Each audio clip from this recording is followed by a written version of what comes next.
چهارشنبه اواخر وقت انتظار داریم که سامانه بارش‌زایی از سمت شمال غرب و غرب وارد کشور بشه.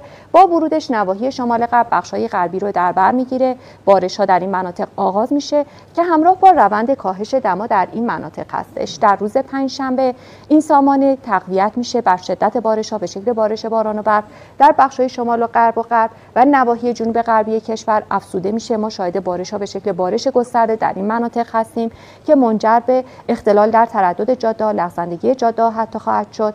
علاوه بر این به تدریج بارش‌ها رو در سواحل جنوبی دریای خزر، دامنه‌های جنوبی البرز و دامنه‌های جنوبی زاگرس شاهد هستیم. روز جمعه سامانه بارش‌ها به سمت شرق حرکت می‌کنه، همچنان فعالیتش در بخش‌های شمال غرب و نواحی جنوب غربی ادامه داره. همچنین در سواحل جنوبی و دامنه‌های جنوبی البرز این سامانه گسترده‌تر میشه. بارش‌ها به نواحی مرکزی، جنوب، شمال شرق و بخش‌های جنوب شرقی کشور هم کشیده میشه.